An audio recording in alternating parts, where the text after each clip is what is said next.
Hey everybody, this is Ryan, and I am back for episode number 3 of working our way through the book of Revelation. In our last lesson, we covered some possible dates for the book of Revelation. We talked about what is Revelation about, and most of that conversation really centered around, was Revelation written at an early date, about the time of Nero, primarily about the destruction of Jerusalem and God's complete and final rejection of the Old Covenant and the Old Covenant people? Or is the book of Revelation written at a later date, near the end of the first century, during the reign of Domitian, and is it about what it's like to live as a Christian in Asia Minor under the thumb of the Roman Imperial Cult and everything that went along with that? And that's really where I'm going to land. In the last episode, I talked about how I needed a little bit more time to talk about that environment, the Roman Imperial Cult. And so that's what I want to cover in this episode number 3, is to talk about what was the Roman Imperial Cult, how did it operate, what did it look like to live as a Christian in Asia Minor in this environment at the end of the first century. I want to start with a scenario. Imagine that you are walking through the busiest intersection of a major modern city, and everywhere you look, there are just massive glowing screens. But instead of 100 different products advertising, different companies competing for your attention, every single one of those screens is broadcasting Donald Trump's face. Every single radio station only plays songs that praise all the virtues and benefits of Donald Trump as President of the United States. And every time you buy a coffee, someone flips the iPad around and says, I need you to do something on the iPad. And you're asked to push a button and say, I pledge allegiance to Donald Trump. And you get your coffee, and the coffee cup has a picture of Donald Trump's face on the side of the coffee cup. And you go to take a drink and you look down, and there's probably got to be a word for this. I don't know what the word is, but you know how baristas like to take the milk and draw pictures in your coffee cup. You don't see a heart or a flower. You see a picture of Donald Trump's face in the top of your coffee. And there's nothing that you can do. You can't opt out. You can't turn off social media. You can't escape this picture that the president, Donald Trump, is just everywhere. And it's an every single day part of your life. And there's a guy on Twitter called Cat Turd who would probably really enjoy this. But aside from him, even people who are just really strong supporters of Donald Trump, this would probably even be a lot for someone like that. I think that it's hard for us to imagine what it would have been like to live as a Christian in Asia Minor at the end of the first century. The air of the ancient world was just completely saturated with the organized worship of the Roman emperors. And that is the thing that we call the Roman Imperial Cult. The word cult, when I say the word cult, I'm thinking of some kind of religious group out there, but a bunch of weirdos doing weird stuff. The word cult comes from a Latin word that is cultus, and what it means is adoration. And so the Roman Imperial Cult is this religious / political / economic system where everybody adores, cultus, everybody adores the emperors of Rome. And it's all wrapped into a single bundle. You can't choose the donkey or the elephant and then separately go to Wall Street and invest your money and then politely disagree with your neighbor about what denomination you're going to raise your family in on Sunday mornings. All of those things are private decisions that we're able to make as individuals. None of that was a thing that existed in the first century. And like all things in the world, the reality of the situation is a lot more complicated than what you can say in a paragraph or two.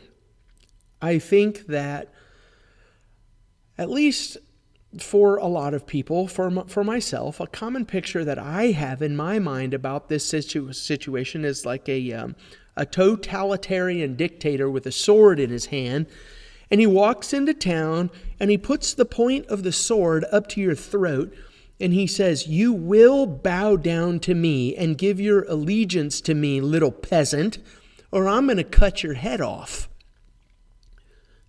The reality of the situation is way more complex than that. By trying to spend some time in this lesson to understand what it really looked like to live as a Christian in first century Asia Minor, which is Western Turkey today, by trying to understand the Roman Imperial Cult, how it really operated, I think what that ultimately does for us is it helps us to feel, like not just to read words on a page, but to really feel inside of our hearts a more realistic situation and to translate that picture into a real life application and real life circumstances that we might find ourselves in today, or at least something similar. So one of the first things that we need to do to understand this Roman imperial cult is to know that it is not just some kind of top-down, state-enforced mandate, especially in Asia Minor. The imperial cult was mostly an organic, grassroots social movement, which is a little hard for me to wrap my mind around. Why in the world would a subjugated people actively compete with each other to worship the foreign power that conquered them? And so for this, I think we need to start with a little bit of history leading up to the time that becomes the Roman Empire. The period of 133 to 31 BC, so that's like 100 years, almost exactly. 133 to 31 BC is sometimes called the fall of the Republic. Before Augustus is, I would call him the first Roman emperor, but he's second after Julius Caesar. Before the time of Julius Caesar and Augustus, whenever he consolidated absolute power and became what I'm going to call the emperor, the Mediterranean world had been just wrecked by decades of political violence and civil war, a total breakdown of the rule of law. And to describe this time as a period of chaos would be the understatement of the universe. The period starts, I think you could say, 133. All right, here's what's going to happen. Tiberius Gracchus attempts to go around the Senate to give land to poor people. And his fellow senators don't like that he did that. And so they beat him to death with wooden benches in the street. That's going to be my starting point. Because for centuries leading up to this time, Romans had settled their disputes through debate and politics. And starting now, political murder is an option. It's a legitimate tool. About 80 years before the time of Jesus, there are going to be two generals, Marius and Sulla, who march their armies into Rome, which is a thing that had never happened before. And Sulla takes control and posts a list of all of his political enemies in the forum. And anyone whose name was on that list can now legally be killed for a reward. This becomes a reign of terror that lasts for an entire generation. In the 50s and the 40s, we're still in BC time right now, In the 50s and the 40s, we get the first triumvirate. This is Julius Caesar, Pompey, and Crassus. And they form an alliance with each other because everything politically was just a mess during this time. Socially, economically, it's a mess during this time. Rome's streets are ruled by rival gangs. They burn down the Senate House. They are preventing elections from happening by threats of violence, by thugs, saying, if you guys move forward with this, we're going to kill people. And so the first triumvirate is formed, Julius Caesar, Pompey, and Crassus, and they say, we're going to work together and we're going to try and bring some stability and some law and order to this situation. Well, the first triumvirate fell apart fast because Crassus died and Caesar and Pompey turned on each other, and the entire Mediterranean became a battlefield all the way from Greece to Egypt to Spain. Julius Caesar won the battle, and he declared himself dictator for life. But you probably already know the story. Romans did not like this sort of thing, and so they killed him in 44 BC on the Ides of March. And now, after the fall of Julius Caesar, we have a power vacuum that leads to one of the darkest times in this whole period. That power vacuum and that dark time leads to what we call the second triumvirate. This is a period that's going to last from about 43 to 31. I'm going to talk about Octavian. When I talk about Octavian, Julius Caesar had adopted Octavian as his adopted son, as his heir. And so sometimes we refer to Augustus because his name was later changed to Augustus when he becomes the future emperor of Rome. But Octavian and Augustus are the same person. The second triumvirate is Octavian, Mark Antony, and Lepidus. And they come together and they say, we're going to restore the state.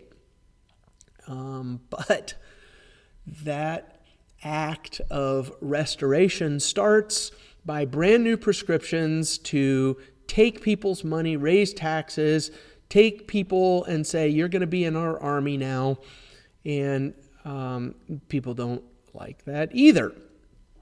And so here are Octavian and Mark Antony and Lepidus, and they divide up the Roman Empire into 3 sections, and everything's good for about 10 years until those 3 get into it with each other, and now they're going to have to fight it out over power and control. The final showdown happened in 31 BC at the famous Battle of Actium, where Octavian beat Mark Antony and Cleopatra. It's probably important to remember that for what we're going to talk about in this lesson. Octavian, who becomes Augustus, the first Roman emperor, beats Mark Antony. So here's the point. This is the reason why I'm talking about all of this. For 100 years, the Roman people were completely exhausted and impoverished, and they just wanted it to be over. The Roman historian Tacitus says that most Romans who were alive during this time had never known a single year without civil war. And we can only live, humanity generally, we can only live in a constant state of chaos for so long, and the people were eager to give up their political freedom just to have peace and rest from this nightmare that they've been living in for 100 years. So Octavian, who becomes Augustus, defeats Mark Antony, and he takes full control. I call him the Emperor of Rome, but he didn't call himself that. He called himself the Princeps. He is the first citizen. He's just the first among many. And what he does is he establishes the Pax Romana, or the Roman peace. He professionalizes the Roman army. He takes Roman soldiers and he says, you now serve the state and the good of the state and the interest of the state rather than individual generals who are just going to get mad at each other and use their armies to fight with one another. He ended tax farming that had bled the provinces dry. You know that was a popular move. Hey, look, you're going to take the overwhelming burden of taxes off of our shoulders. People like that. He clears out the Mediterranean Sea of pirates. The trade routes are opened up. The economy is stabilized. He starts a religious revival. Augustus rebuilt 82 temples, and he called himself the restorer of tradition. And this is the thing that actually becomes the foundation of the imperial cult, which is going to serve to unify the entire Roman Empire. And so I want you to feel something here. I want you to feel the peace that Augustus brought did not just feel like relief from a heavy burden that was lifted off of the shoulders of the people after 100 awful, miserable years of suffering and turmoil. The Pax Romana felt like an actual miracle from the gods. There is a historian named Nicholas of Damascus, and he wrote at the same time as Augustus. And this is what he says about this period of time. He says, "The people addressed Augustus in accordance with their estimation of his honor, reverencing him with temples and sacrifices that match the greatness of his virtue and his benefactions, because delivering the world from the constant bloodshed was an act so monumental and so superhuman that the only logical category for Augustus was divine." So that is, Augustus has accomplished something that could only be possible for gods to accomplish. And so what is our response? We're going to thank him and respond to him in the way that we would respond to gods. I mean, if you bring peace to the entire world, then you must be a god, or at least in some way very closely related to the gods. Augustus did what only gods do. He provided the world with gifts that only gods can give, like peace and safety and order and prosperity and food. This is what gods do. David De Silva has an introduction to the New Testament, and he talks a little bit about this time. I'm going to read a paragraph about this. He says, "The line between human beings and deities was not impossible to cross, especially for people in the eastern half of the Mediterranean.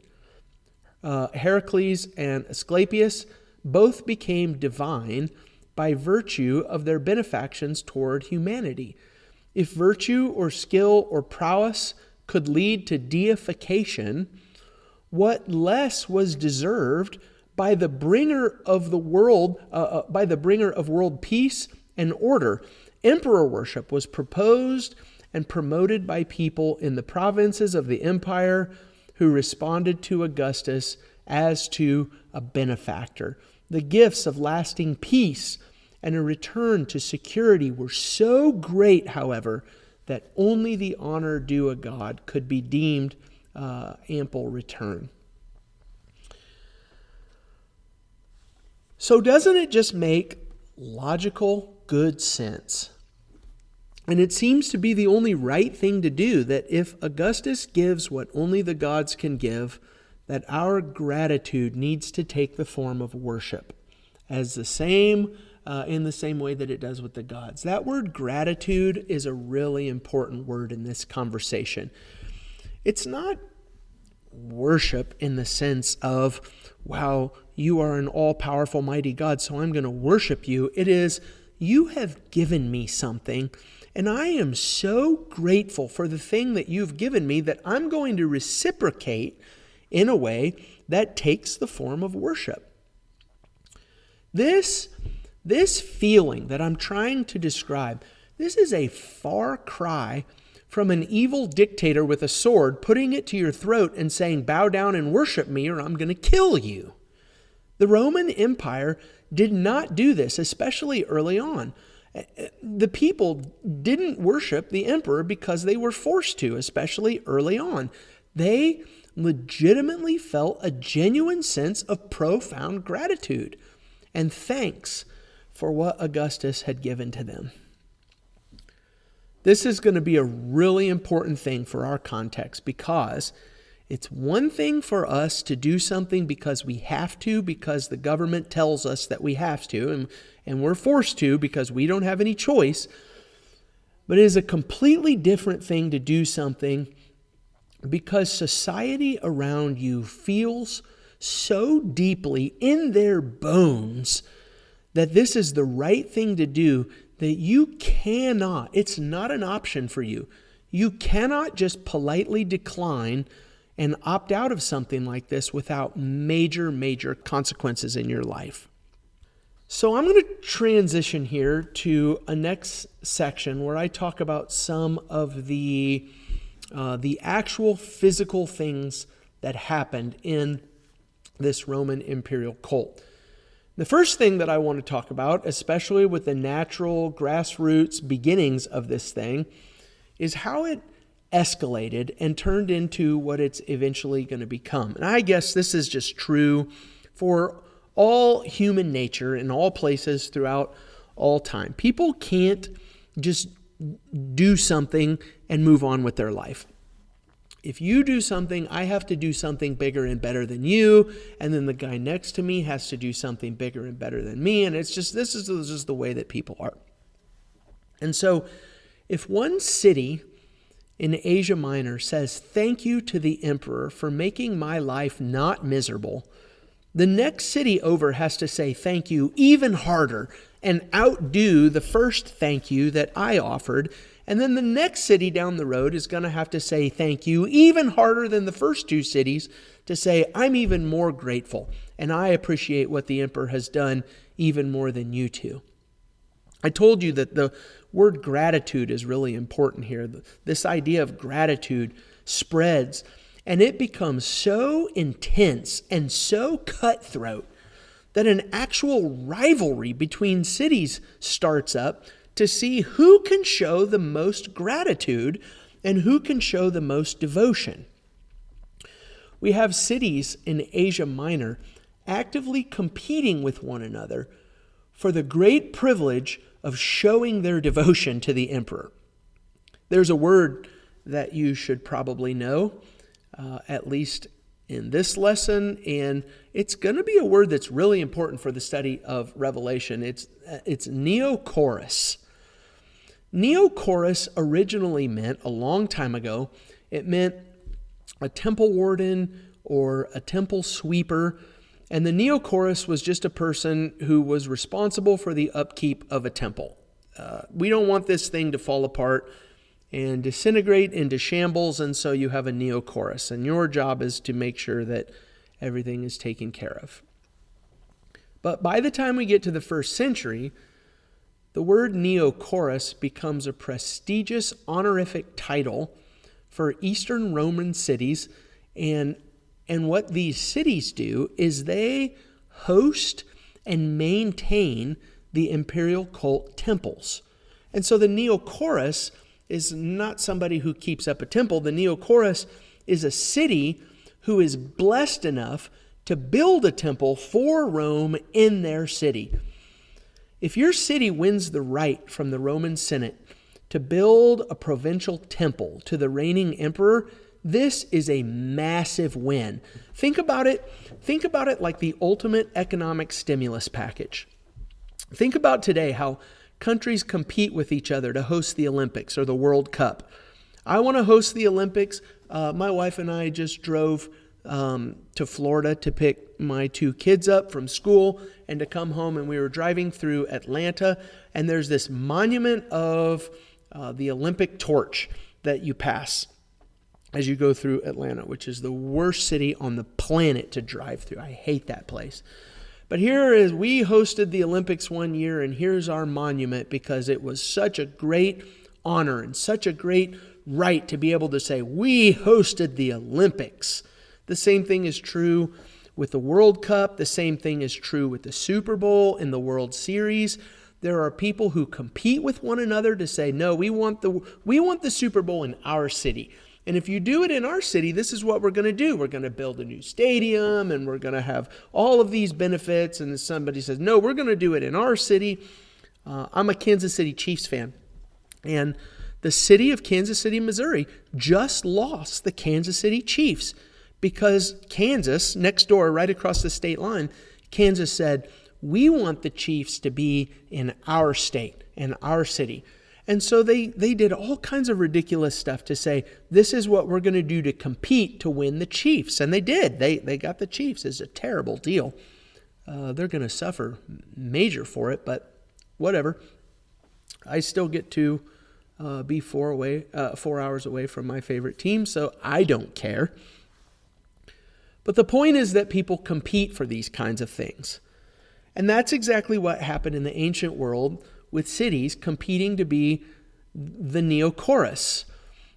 This meant that your city became the official provincial center for imperial festivals, and now you think federal funding. This means tax dollars. This means infrastructure, roads and safety and trade and tourists and wealthy diplomats and baths and theaters and gymnasiums and huge public works projects and gladiator games and banquets. This is a really big deal to be the next Neokoros. And not only this, not only do you get the benefits, you get to be first in line for imperial favor.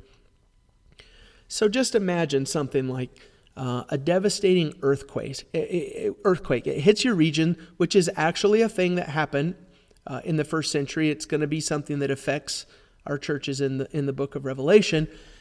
And if you are the Neokoros, the emperor is way more likely to remit your taxes for a time or to send relief and help you get back on your feet because you are the Neokoros. I think this is also something that we can appreciate today. It wasn't too long ago. In 2021, we had a hurricane. It was Hurricane Ida. In 2024, we had Hurricane Milton. And those two hurricanes just did a ton of damage.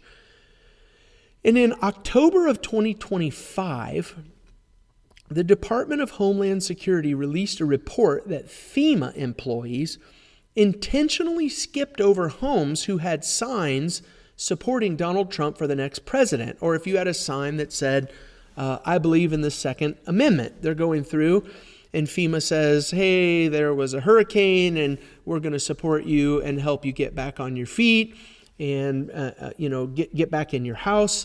But if you support the wrong people and the wrong subjects, then FEMA said, we're not going to help you. You're on your own. But if you support the right people, you're more likely to get help when you need it. And that's what it looked like to be a Neokoros in Asia Minor in the first century. Here's some of the stuff that that's going to be like, you're saying like, why are we talking about this? I thought we were studying Revelation. Here's the thing. By the end of the first century, by the time that we get to when Revelation was written, 35 different cities had proudly displayed their Neokoros title on their coins and massive stone monuments.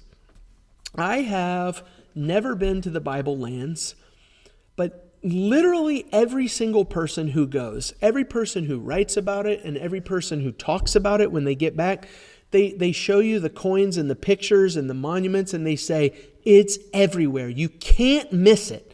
That these cities are just shouting from the rooftops how much they support Rome and how much they are grateful to and support and worship the emperors of Rome.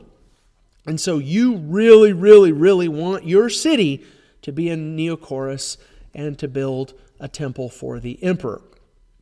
The way that you win this great honor and all of these benefits that come with this great honor is by making your case and proving that your city is absolutely and unquestionably more loyal to Rome than any other city.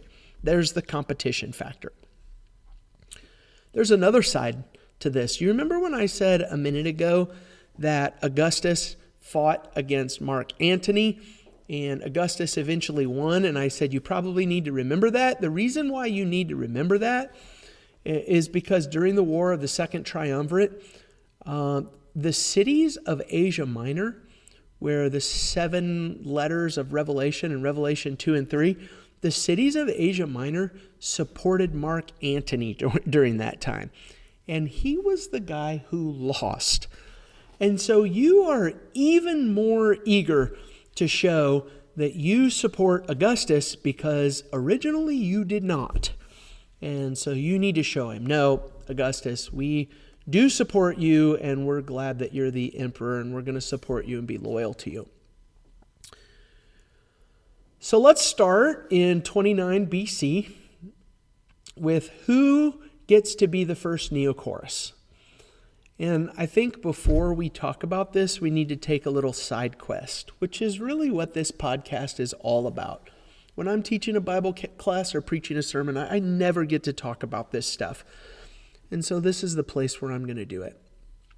The Hellenistic Greek world in the East, and I'm talking about Asia Minor, I'm talking about modern-day Turkey in northern Africa.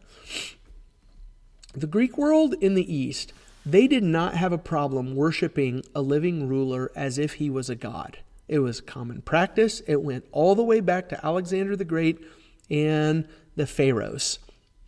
There is an inscription from about 9 BC in Asia Minor. It's called the Priene inscription. That's Priene, Priene inscription.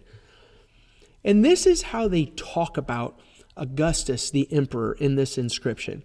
These are people in Turkey. This is what it looked like for people in the East to think about the emperor. It says, this is the inscription. It says, because providence has ordered our life in a divine way. So you got that? They're saying, we are so blessed right now to have this peace and all the benefits that come with this peace that it must have been ordered in a divine way. Okay, I'm going to keep reading here. It says, and since the emperor, through his epiphany means divine appearance. They're talking about Augustus. Since the emperor, through his epiphany, has exceeded the hopes of former good news, surpassing not only the benefactors who came before him, but also leaving no hope that anyone in the future will surpass him. And since the birthday of the god, they're talking about Augustus, the birthday of the god was for the world the beginning of his good news. May it be declared that, and they go on to make their declaration in this inscription. There's 2 things that this inscription is important for. Number one, let me just make the point here. The way that they talk about the emperor, the way that they talk about Augustus, they talk about him as if our lives have been ordered in a divine way. And his appearance is an epiphany. It's like a divine appearance. And his birthday, the birthday of the god, was as if it was the beginning of the world for us. And they did. They completely restructured their calendar so that the birthday of Augustus was the first day on their calendar during this time. So that's kind of the main point why I'm talking about this inscription here. Another reason why people often point to this inscription is because I said the word good news a couple of different times. It says, through his epiphany has exceeded the hopes of former good news. That word good news is euangelion. That's gospel. And then later on it says, since the birthday of the god was for the world the beginning of his good news. This is the gospel.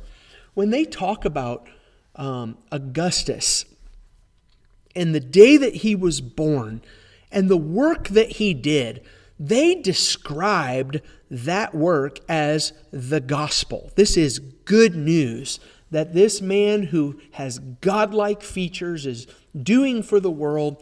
That should sound very familiar to Christians, and it's going to be something that we're going to have to pay attention to even a little bit more in a minute.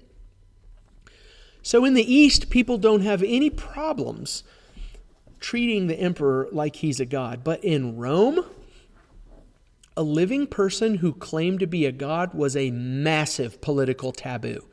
It smelled like monarchy, and it was something that the Roman Republic traditionally absolutely despised. In Rome, you can only become a god after you died. And that was something that only happened by a formal vote from the Senate. There's a process called apotheosis. The Senate votes and says, okay, we like you. You were a good emperor, and so now you're a god, and we're going to worship you as a god. And you can see it's all about control and power. The Senate does not want a leader who is alive to be considered a god, because that automatically elevates him beyond their control. And furthermore, a person cannot be given godhood status after he dies. He has to be given that status by the Senate. And so if you want to be a god someday, you better make sure that you stay inside the lines with the Senate. It's just a way that they maintain some of their control. Also, Augustus remembered that his adoptive father, Julius Caesar, was murdered and stabbed in the back because he stepped over some of these power lines that we're talking about right now. And the Romans did not like that, and Augustus knew that the Romans did not like that. And so, we've got a couple different things going on here. In Rome, no, you may not be a god while you're alive. But in the East, yes, it's perfectly fine. We worship our leaders all the time as gods. So we're going to go to 29 BC, and we're wondering who is going to get to build the first Neokoros. And Augustus says, I've got an idea. Let's build 2 temples. In Pergamum, please note, this is important because Pergamum, and in a second I'm going to mention Ephesus. Pergamum and Ephesus are 2 of the cities that the book of Revelation is originally written to. So in Pergamum, he builds a temple specifically for the Greek population. This is the Eastern population who don't mind worshiping living kings as gods. He builds a temple, and the temple is dedicated to the goddess Roma and to Augustus himself. So you can build a temple. It's not going to be a temple just for me, as if I'm the only god. We're going to build a temple to the portrayal of the Roman Empire, the goddess Roma, but also me at the same time. Later on, when we get to Revelation chapter 2 and verse 13, and Jesus is writing a letter to the church at Pergamum, this is what he says. I know where you dwell, where Satan's throne is. Yet you hold fast my name, and you did not deny my faith, even in the days of Antipas, my faithful witness, who was killed among you, where Satan dwells. That almost certainly is a reference to this temple that was devoted to Augustus and to worship of Augustus. So that's one temple. But check this out. He's not a dummy. In Ephesus, he builds another temple that is dedicated to the goddess Roma and to Julius Caesar. And Julius Caesar is his adoptive dad who has already been deified by the Roman Senate. And so this temple is strictly for resident Romans who are living in the province. And so Romans don't like to worship living emperors as God. And so he says, here's your temple, Romans. You can worship Roma and also Julius Caesar, and it's not going to be a temple to me. But even so, this is a smart move on Augustus's role. Well, a smart move maybe in earthly politics, not a smart move with God. Julius Caesar was his adoptive dad. He was deified by the Senate. And so now Augustus refers to himself as the Son of God. That should sound familiar to us. Augustus rules at the same time when Jesus was born. And so Jesus is born into a world where the concept of the king being the Son of God was something that was already in place and understood. This is Suetonius. He's a Roman historian, and he's writing in the life of Augustus, and this is what he says. In the city, he's describing the city of Rome, in the city, he most obstinately refused this honor, talking about temples, and even in the provinces, he permitted them to be dedicated only to Rome and Augustus in common. This Son of God language is something that applies, I think, for us in the Bible, in the New Testament. Herod the Great had built 3 imperial cult sites, all less than 40 miles from Nazareth and Capernaum, where Jesus was working. And by the time that Jesus began his public ministry, these imperial cult temples, and I'm thinking of the ones at Caesarea Maritima, Sebastia, and the one near Caesarea Philippi. These imperial cult temples had been in existence for over 40 years by the time that Jesus comes onto the scene. And so you might remember in Matthew chapter 16 where Jesus asked Peter, "Who do people say that I am?" And Peter says, "You are the Christ, the Son of the living God." We should probably know that he said this less than 5 miles away from the imperial cult temple dedicated to Augustus, who was called the Son of God. When I read this passage, and I talk about this passage, I normally emphasize the Christ. Who do people say that I am? You are the Christ. But if you read it in this context, in this first century context, you can probably imagine Peter saying, "No, you are the Son of the living God. You are not the Son of God like Augustus is the son of Caesar, who is a dead God. You are the Son of the living God." It's probably something that was going on in that passage. So let's come back to the idea of Neokoros and the context of Revelation. Every single one of the 7 cities in Revelation 2 and 3 had imperial cult sites. 6 of the 7 had massive imperial temples. In 29 BC, Pergamum becomes the first Neokoros. Eventually, they become what you would call a triple Neokoros, which means that they won the right to be Neokoros 3 times. The second city to be Neokoros was Smyrna in AD 21. It's another one of the cities that Revelation is written to. Smyrna has a temple that's built to Tiberius. They also are a triple Neokoros. Ephesus is already world famous for its massive temple to Artemis during this time. And they eventually build an enormous temple to the Flavian dynasty. I'll tell you about that a little bit later. Specifically, they build a temple to the Emperor Domitian, who is the emperor when Revelation is written. And they build this temple in order to secure the Neokoros title for themselves and not to be outdone by their neighbors. So they were Neokoros 4 times. This conversation matters very, very much when we're talking about the original audience of Revelation and what life looked like for them. I want to talk about some more of this devotion, like the devotion that existed in the first century to not only Rome, but to the emperor who was serving at the time. There is a man named Elias Bickerman. He wrote a book called The Veneration of the Roman Emperors. And there's this Bickerman debate. Hey, I wonder if this is where the title bickering, stop bickering with one another, comes from. I don't know the answer to that question. Somebody look it up on the internet and let me know. There's this Bickerman debate. And here's what the debate is. Elias Bickerman writes a book and he says this: no, the imperial cult is not a religion in the sense that we think about it as a religion with personal, emotional faith and all of that kind of stuff. The imperial cult was just shared language that everybody could speak together to express their loyalty to the Roman Empire. It was the way that we said to one another, I'm a Roman citizen and I support the Empire of Rome.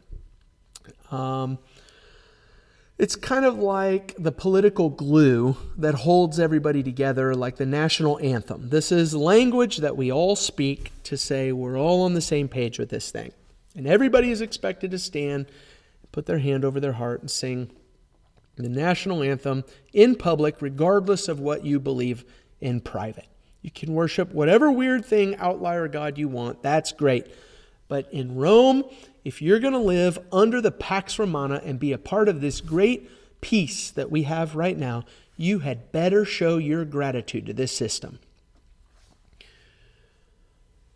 So there's just one other piece that I'll throw out right here. The Romans operated on a principle called the Pax Diorum, which means the peace of the gods. And that is, do you want peace? Yes. Do you want prosperity? Yes. Then don't make the gods mad. We're all going to honor all of the gods like we're supposed to, and the gods are going to give us good weather and military victory. And not honoring the gods, at least not doing it correctly, is literally a matter of national security for these people. And so Elias Bickerman comes along and he says, that's basically what the imperial cult is. And these are his words. He says, there is a private void. The public squares are filled with altars to the emperor, but private devotion at home was more about traditional gods and ancestors. And he says the imperial cult is an all-encompassing thing, but it's shallow. But here's the thing with this Bickerman debate. Over time, the dirt has told a different story. Archaeology has shown us something different from what Elias Bickerman was saying. And basically, he's wrong. In Rome, there are homes that have been excavated, and you find bronze heads of the emperors in private homes. This wasn't something that you just did in public. This was something that you did in your house. In Ephesus, there's a house with a bust of Tiberius in their home. There are terracotta cake molds.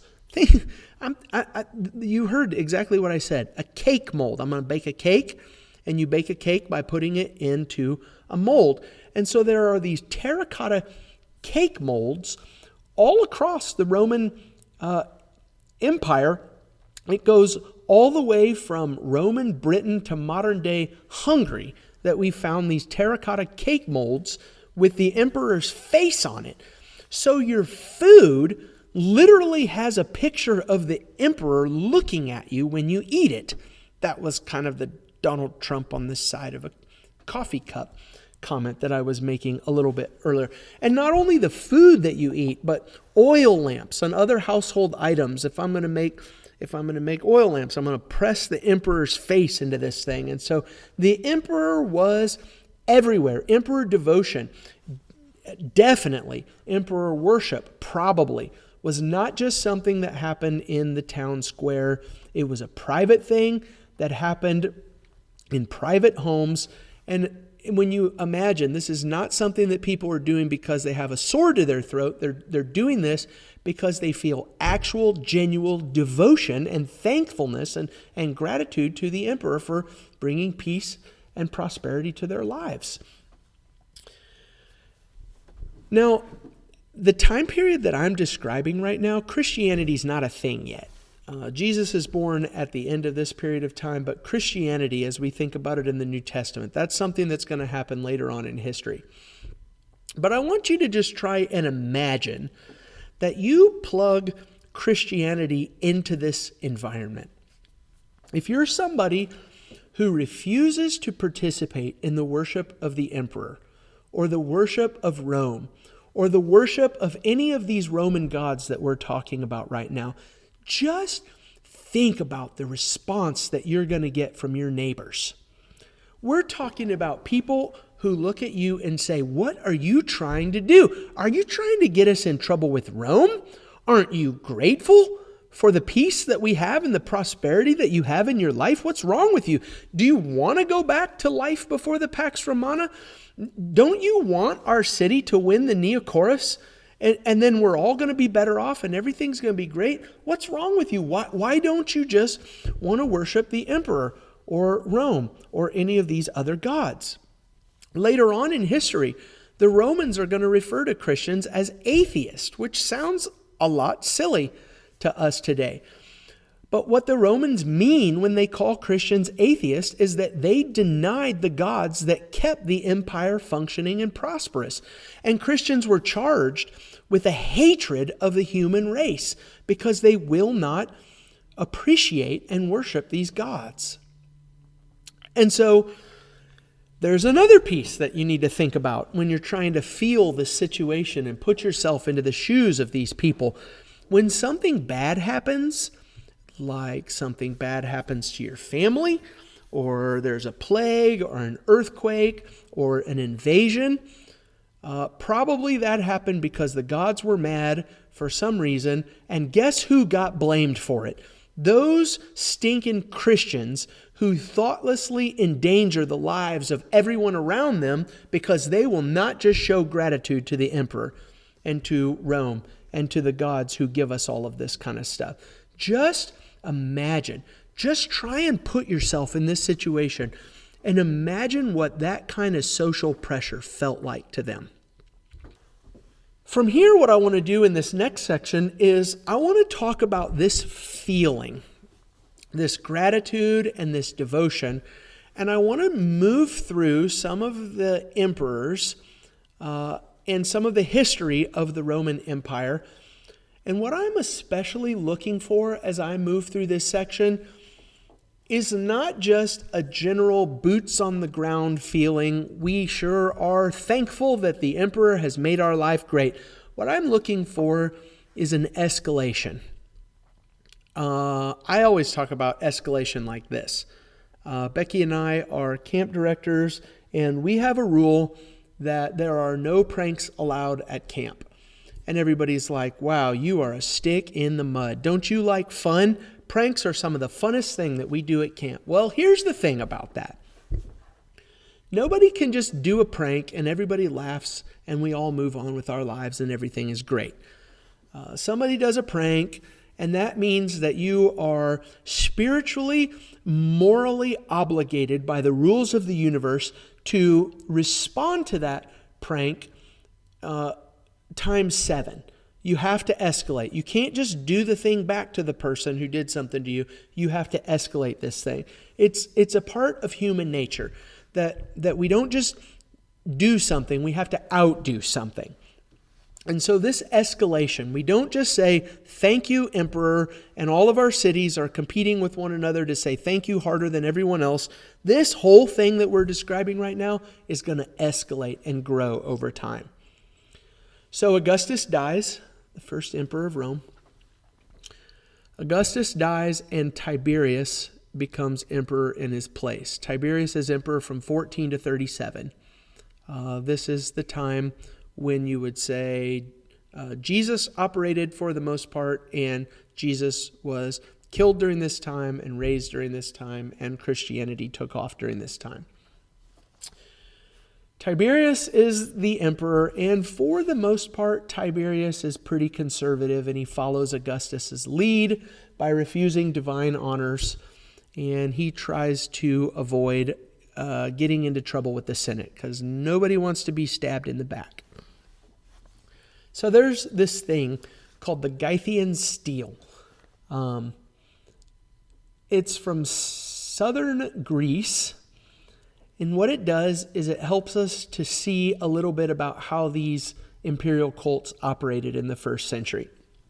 It's from AD 15. It's an inscription about Tiberius a year after he became emperor. And this is what he does. He says, in this inscription, it says, okay,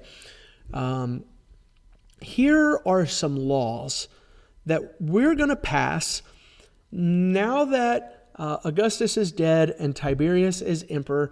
And one of the laws is we're going to have a 6-day festival. On day 1, we're going to honor and revere Augustus as a god and a savior and a liberator. He's dead now, and so we're going to call him a god and we're going to honor him. On day 2, we're going to honor Tiberius as the current emperor. And on all of the other days after that, we're going to honor people like Augustus's widow and his children and Tiberius's kids, stuff like that. But this is what they do. They say, this is what we're going to do to honor these people. There's going to be elaborate musical performances. We're going to have public sacrifices. We're going to have massive parades. And those people who are participating in the parade need to do things like wear wreaths around their head and wear clothes of white. That's going to be something that you're going to see in Revelation. Revelation doesn't just make it up or lick it up off the street. This is something that they will have experienced and that they know about. And we're going to offer sacrifices to the dead emperor. We're going to honor the current emperor. And we're going to do all of these religious type things in connection with these people. I'm still talking about Tiberius here. In AD 19, Alexandria wanted to build a temple for Tiberius, and he famously declined. There is a letter there. It's called the Letter of Tiberius to the Alexandrians, and this is me paraphrasing that letter. He says, "For I myself am content with the honors which are suitable for man, but temples and such things I do not allow." So Tiberius said, "No, you're not going to worship me as if I'm a god. But I do want you to appreciate that, remember, in the East, people did not think the same about this as people in Rome." And so I want to talk about something else here that kind of is connected to Bible stuff. I think it'll be familiar with you. When we think about Pilate having Jesus crucified, when Jesus was brought to Pilate, I think that most people have heard sermons and classes like this where you say, Pilate did not want any trouble with the Jewish people. He was inclined to give them whatever they wanted, even though he didn't want to have Jesus killed. He didn't want any trouble with the Jewish people. And the reason why Pilate didn't want any trouble with the Jewish people is because of this emperor worship stuff that we've been talking about up to this point. Before Jesus was crucified, Pilate brought imperial standards into Jerusalem. And those standards had the image of Tiberius on them. And when you've got an image of somebody, there's two different kinds of images. One is like, hey, here's a picture of somebody. And one is, we're going to portray this person as something more than human. And that's what's happening. Pilate brings in these standards, and they have pictures of Tiberius. And the city of Jerusalem, where there are Jewish people who do not believe in worshiping other gods, do not like this. And so the very next day, there's a riot that breaks out, and Pilate was forced to get rid of those standards. And so he was already having political trouble with the Jews and Rome. There's another thing that happened. I'm going to read this section from David de Silva again, because I can read it better than I can say it. It says, he set up dedicatory shields to Tiberius in Herod's palace, bearing no image, but an inscription saying who had dedicated them, who dedicated the shields, and to whom they were dedicated, to Tiberius. The second part of the inscription no doubt included the divine titles, that same kind of things that you find on coins in the ancient world, which would have been very offensive to most Jewish people, particularly when they're set within the city that is devoted to the exclusive worship of the one true God of heaven and earth. And so Pilate has done a couple of these emperor worship type things in Jerusalem. The Jewish people threw a massive fit about it. Pilate got himself into some trouble with the people and with Rome. And all of that is kind of in the background when the Jews bring Jesus to him and they say, hey, this guy's claiming to be a king, and you don't want any trouble with Tiberius, do you? You don't want us to stir that trouble up. That's the kind of thing that's happening here. After Tiberius died, there is another emperor who takes the throne. His name is Gaius, but he's more popularly called Caligula. And he doesn't reign for very long. that's probably part of the point of this. He's the emperor from 37 to 41. And there's kind of a debate that you have with Caligula. Was he just a spoiled brat, or was he actually a little bit nuts?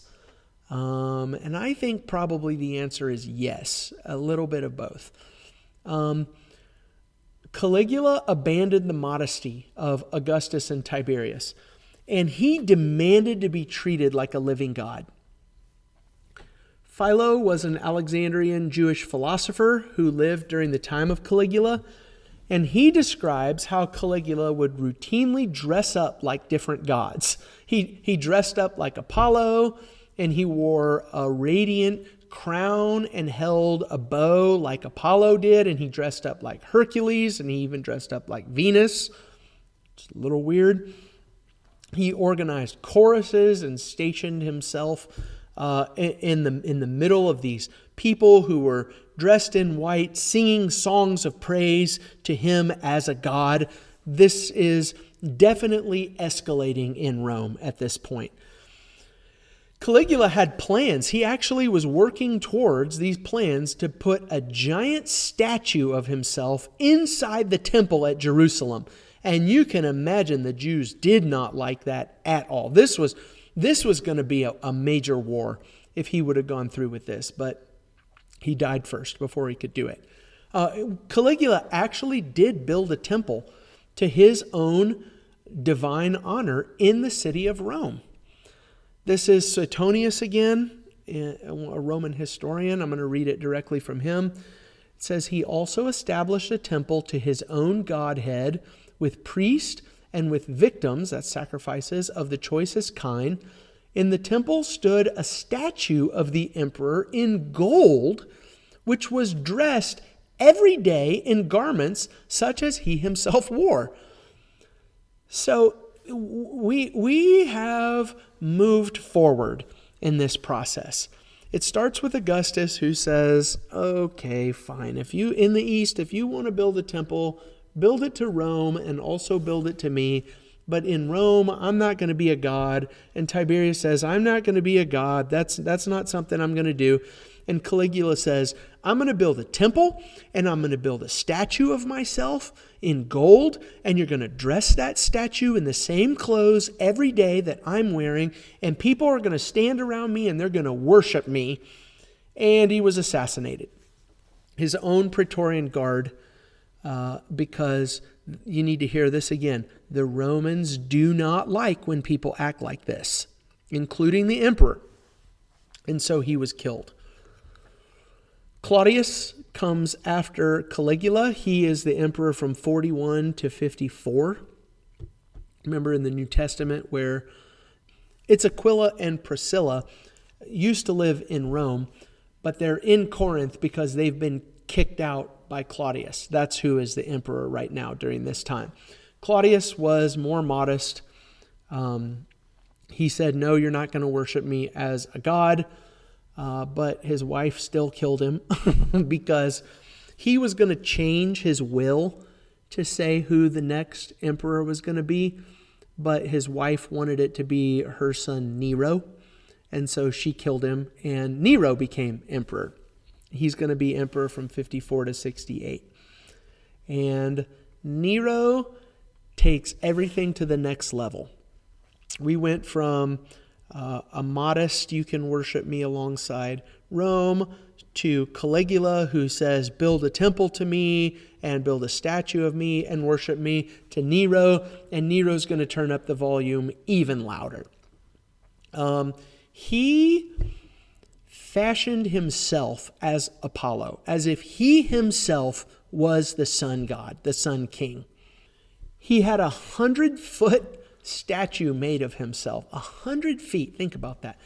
He had 100-foot statue of himself made where he was portrayed as the sun god. Pliny the Elder talks about this. There's a history book called Natural History. Listen to what Pliny says. He says, but all other statues of this kind were surpassed in our own age by the Colossus of Nero. Think about that. He says, he built a bigger statue than any of the other statues. It was 110 feet in height. This statue, after the crimes of that emperor had been brought to his memory and detestation, was consecrated to the sun, and the likeness of the emperor was removed. And so here's what he says. He says, we didn't like Nero. We're going to wipe him from our memory, but we're going to take this 100-foot statue and we're going to say, that's not Nero anymore, and now it's the sun god, because it already looks like the sun god, so let's just go ahead with that. There are coins from this period of time with Nero wearing radiant crowns, which are supposed to say, hey, I am the sun god, and the words on the back of these coins say, Savior of the world.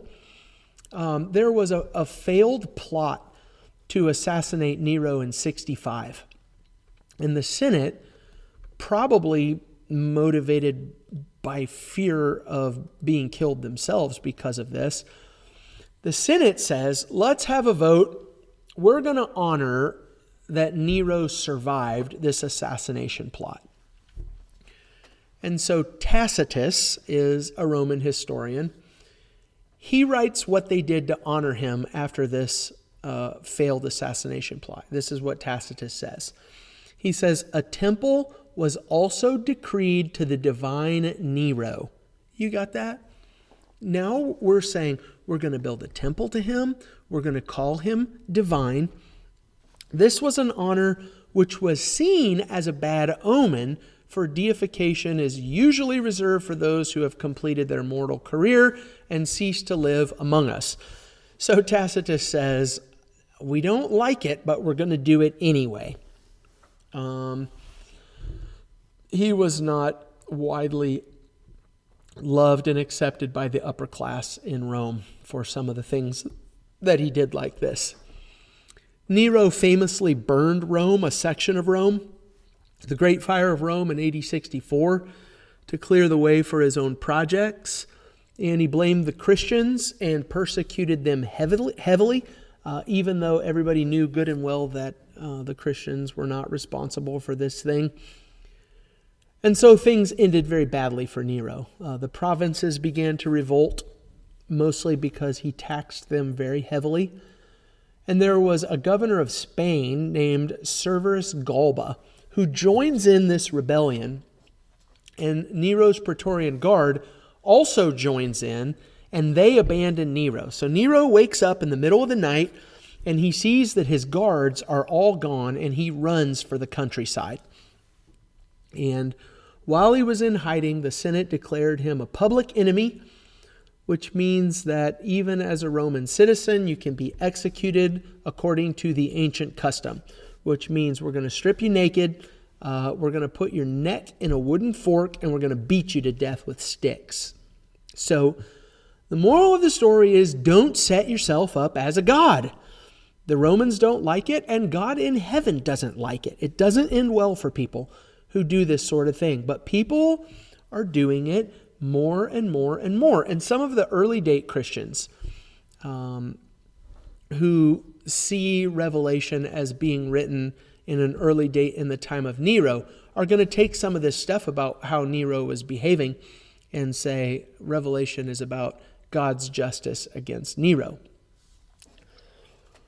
There's something else that I want to tell you about Nero. I think it's probably going to come up later in Revelation. And so since we're talking about him, let's just go ahead and talk about it now. It's really hard for me to say this word. There's a thing called the Nero redivivus myth. Redivivus. Here's how you spell it. R-E-D-I-V-I-V-U-S. Redivivus. Here's what the Nero redivivus myth is. It's basically people who continue to see Elvis 50 years after he was supposedly dead. Nero was only 30 years old when he died, and because his death happened in private, he saw that people were coming to get him, so he stabbed himself in the neck. And he was cowardly about the way that he did it. He died in private. His body was quickly cremated. There were many people, especially from the lower classes, who refused to believe that Nero was really dead. And in spite of what the upper class thought about him, the lower classes actually liked him because of the typical Roman thing. He gave them games and festivals and food. And so for decades after Nero's death, there were these rumors that Nero had fled to the eastern border of Rome, to the Parthian Empire, who was Rome's greatest military rival during this time, and that he was going to come back someday at the head of a massive barbarian cavalry, and he was going to get his revenge on Rome. And so this Nero redivivus myth is something that pops up. There were even imposters who popped up from time to time. They said, I'm Nero, and I'm back.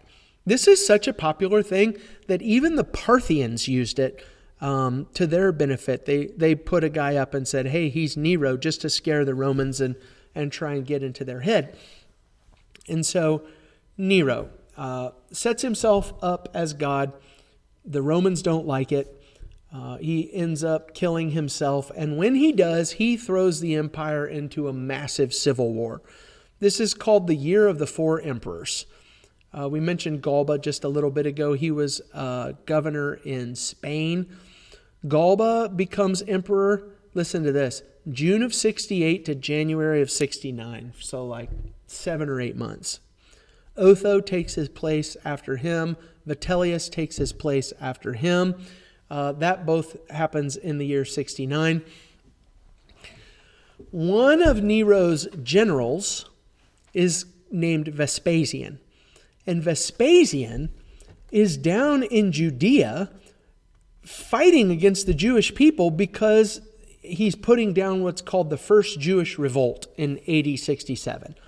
So this general's down there fighting, and it's connected to our Bible stuff. But everything falls apart in Rome. Nero kills himself. All of these three guys start saying, I'm the emperor. No, I'm the emperor. No, I'm the emperor. And Vespasian stops short in his battle against the Judeans, and he comes back home with his army, and he says, I'm the emperor now. And so Vespasian is going to be the emperor from 69 to 79. Everything up to this point, the emperors, you would call it the Julio-Claudian dynasty. But now we're going to have a new era of Roman emperors called the Flavian dynasty. This little break, I want to say something since I'm here. It's not completely related to what we're talking about, but we're here, so let's talk about it. This little break, Vespasian is fighting against the Jews. He has to stop short and go back home to Rome in order to straighten some stuff out. And there's going to be a gap of time where the Jewish people have a window to get out of town. I think most people talk about this in terms of Matthew 24. This is the Olivet Discourse. And I want to actually read Matthew 24 in verses 15 to 21. Listen to what Jesus says. He says, so when you see the abomination of desolation spoken of by the prophet Daniel standing in the holy place, let the reader understand, then let those who are in Judea flee to the mountains. Let the one who is on the housetop not go down to take what is in his house, and let the one who is in the field not turn back to take his cloak. And alas for women who are pregnant and for those who are nursing infants in these days, pray that your flight may not be in the winter or the Sabbath, for then there will be great tribulation, such as has not been from the beginning of the world until now, no, and never will be. So most people look at that and they say, hey, Vespasian was coming and he was going to kill you all, but he stopped and he went back to Rome. And Jesus said, when you see this window, now is your time to get out of town. You better take advantage of it and leave. And some of the people who listened to Jesus did leave and were saved during this time. But after Vespasian was secure on his throne as the new emperor, he sent his son Titus, who is the general of his army, back to Judea to finish the job. And this is where you get the AD 70 destruction of Jerusalem at the hands of Titus. Titus is going to become the next emperor of Rome after his dad Vespasian. Here's something that Plutarch wrote. Plutarch wrote a biography of Titus, and this is something that he says. He says, I'm just going to paraphrase it. He says, he talks about how cities would dedicate gymnasiums and public squares to the emperor, often pairing him with a traditional god like Apollo. So Plutarch is telling us the imperial cult is back. Titus is going to be honored as a god like Apollo. He also mentions choirs that would sing hymns, and they would end in this phrase. At the end of their hymn that they would sing to Emperor Titus, they would say, "Hail Titus, our Savior." So Vespasian died, his son Titus became emperor. Titus died, and Vespasian had another son named Domitian, who became emperor after Titus. He's going to be the emperor from 81 to 96. This finally brings us to the time when Revelation was written. We've been looking at a bunch of background. We've been looking at the temperature of the air and the water in the time. And we get to Domitian, and this is where things get wild. Domitian was known for having an extreme authoritarian streak, and he took the God-king thing all the way to the next level. When you read about Domitian, it's not hard to see why most biblical scholars think that Revelation was written during his time. Let me just give you a piece of a commentary. This is G.K. Beale talking about Revelation being written in the time of Domitian. He says, a date during the time of Nero is possible for Revelation, but the later setting under Domitian is more probable in the light of the evidence in the book for an expected escalation of emperor worship in the near future, and especially the widespread programmatic legal persecution portrayed as imminent or already occurring in Revelation 13. Though the letters reveal only spasmodic persecution, the likelihood is that the outright oppression was occasional and that John expects a heightening of the persecution imminently. And so what Beale is saying is the world during the time of Nero fits Revelation. That's possible. But the world under the time of Domitian fits Revelation even better, because Domitian was next level. I'm going to read from Suetonius again, that Roman historian. He says that Domitian sent out a letter.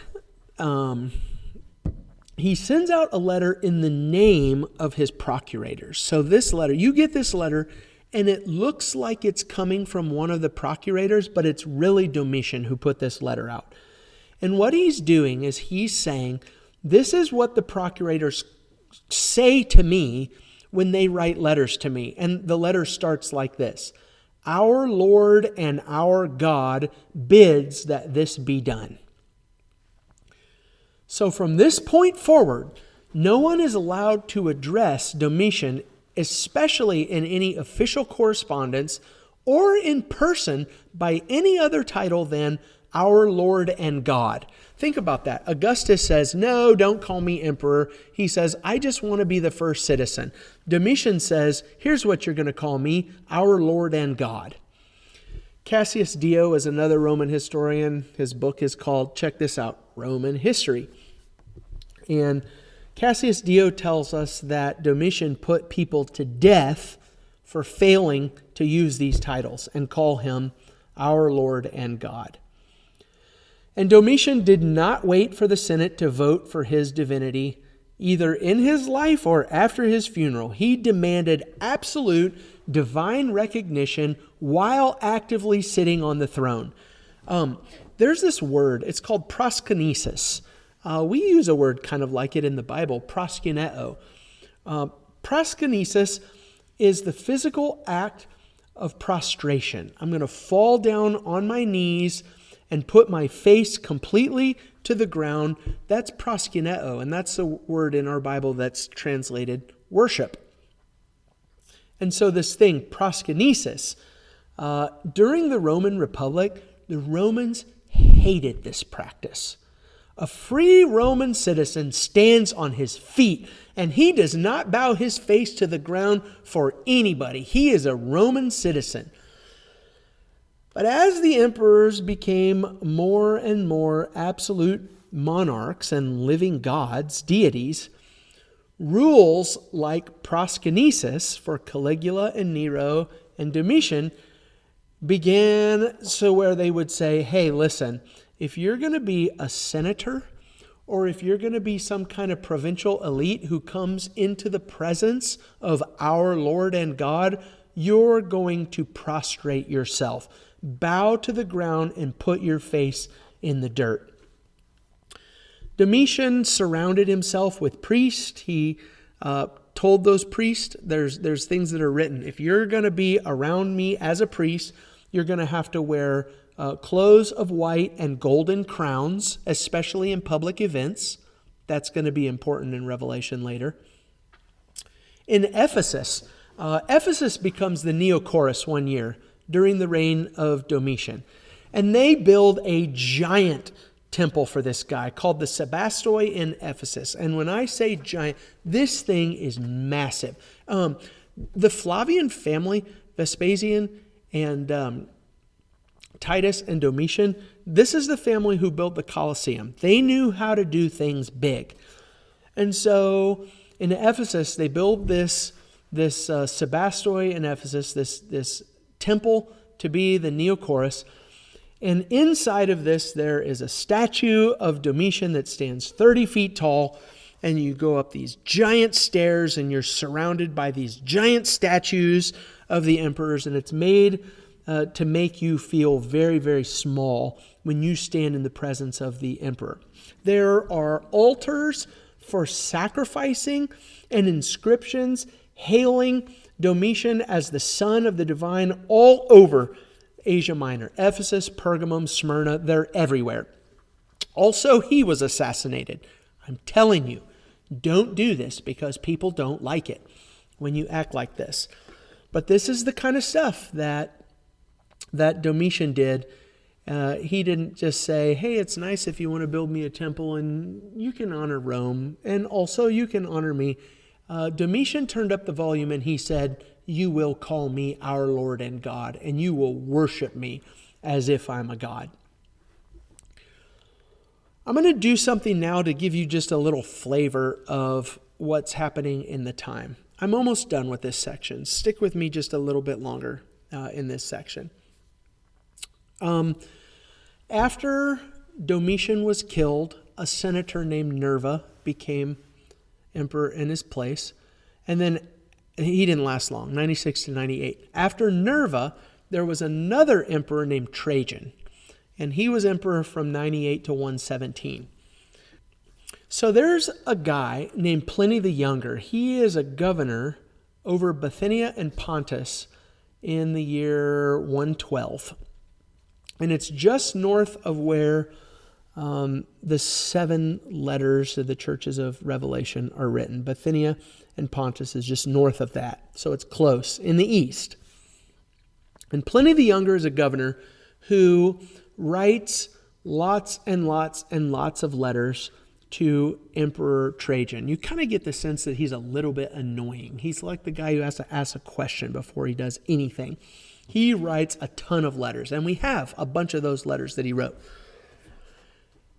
And the reason why I'm telling you about this is because we're about 15 years after the time of Domitian, about 15 years after the time of Revelation. We're still pretty close in history, though. So even though I'm farther down the road, I still want to read a letter that Pliny the Younger sent to Trajan. This is a famous letter. You need to know that it exists. It's called Letter 96. And it's the most famous of all of the letters because Pliny is asking Trajan what he's supposed to do with Christians. I'll probably stop a lot as I read this letter, and it's kind of long. I'm going to read the whole thing. But I want you to pick up a couple things right now. I want you to pick up like how people feel about Christians. what Christians are supposed to be doing in the empire during this time, how people in positions of power are thinking about these Christians and treating these Christians. And what do we know about the Christians during this time? Letter 96 is worth your time. Just look it up on the internet and read it. So let's go ahead and start that now. This is what Pliny writes to Trajan. It is a rule, sir, which I inviolably observe, to refer myself to you in all my doubts, for who is more capable of guiding my uncertainty or informing my ignorance? Having never been present at any trials of the Christians, I am unacquainted with the methods and limits to be observed, either in examining or punishing them. Whether any difference is to be made on account of our age, or no distinction allowed between the youngest and the adult, whether repentance admits to a pardon, or if a man has been once a Christian, it avails him nothing to recant, whether the mere profession of Christianity, albeit without crimes, or only the crimes associated therewith, are punishable. On all these points, I am greatly doubtful. So Pliny writes to Trajan and he says, I don't know what to do with these Christians. What am I supposed to do if I get a young Christian? What am I supposed to do if I get an old Christian? What am I supposed to do if I get a Christian and they say, no, I'm not a Christian anymore? Do I let them go? Or are they still guilty because they were a Christian at one time? What if they are brought to me just because they're a Christian and there's no other associated crimes?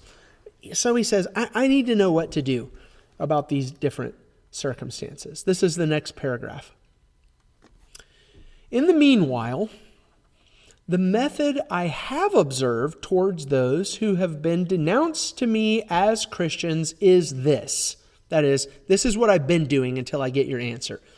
I interrogated them whether they were Christians. If they confessed it, I repeated the question twice again, adding the threat of capital punishment. Are you a Christian? Yes, I'm a Christian. Listen, I'm going to ask you again. And if you say you're a Christian, you're going to be put to death. Are you a Christian?